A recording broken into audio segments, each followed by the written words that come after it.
while back, we were invited to a country in Africa to conduct a training trip. We were asked to train in our I-TEC curriculum, which is our dental training. Right now, we have a team in southern Mozambique, north of a little community called Ponta de Ora, at a mission called Mamoli Mission.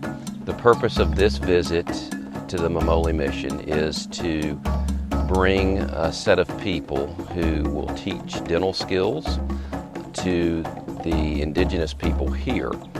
And so these indigenous people, the people that live here in Mamoli, can use the dental skills that they have learned to take it out into rural communities, to use those skills to do dental work, mostly extractions at this point.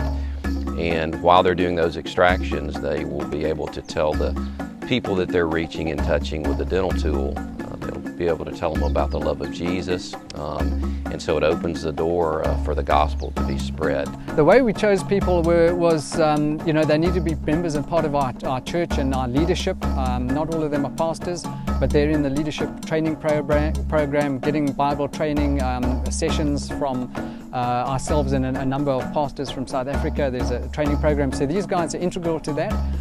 But obviously I had to look a little bit further beyond that and say, well, who has the eyesight to do it? Who has the stomach to do that type of work?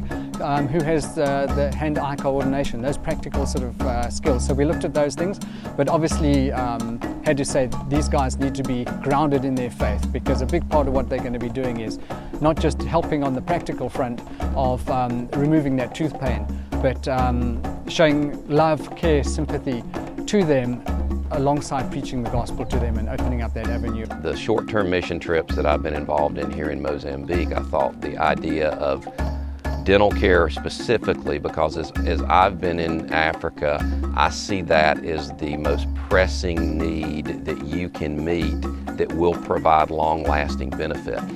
There's no dentist, within 50 miles, but 50 miles doesn't sound like a long distance for us, but in these roads and the conditions, 50 miles is anywhere from a 6 to a 12-hour drive.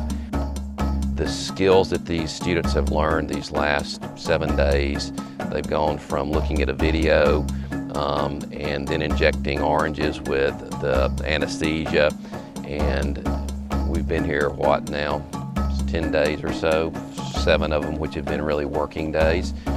Yesterday in the clinic out in the rural areas, they set up the clinic, they set up the instruments, they set up the sterilization process, and had it all organized before Pearl, our dentist on the trip with us, was even there. And basically we were hands-off. We were just supporting them and giving them encouragement, but they took care of those patients yesterday in that rural clinic basically by themselves.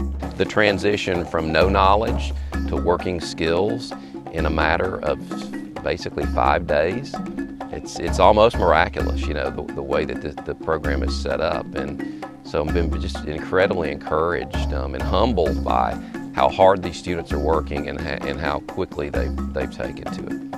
After 3 days pulling teeth like they were, it's mind-blowing to me. I've seen it firsthand and I still think, it's just awesome. It really, really is. And we all know that tooth pain, when you can't get away from that. So this is a way of getting beyond that. It'll definitely reach people on the practical terms, and that just is such a ministry opportunity. So yeah, we're just blown away by it. Thank you very much.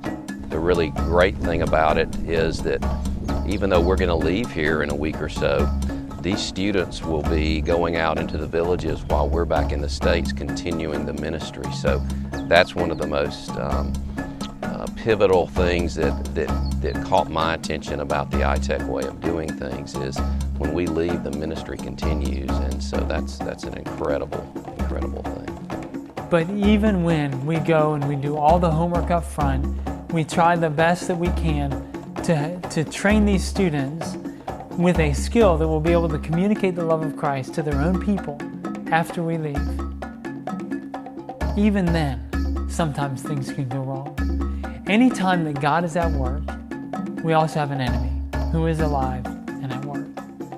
We can't be ignorant of these things.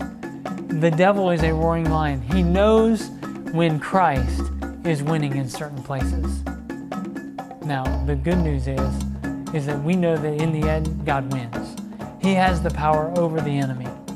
So we need to be praying. We don't need to stop once we leave. We need to continue to pray that God will open the doors for these trained people to go and meet the physical needs of their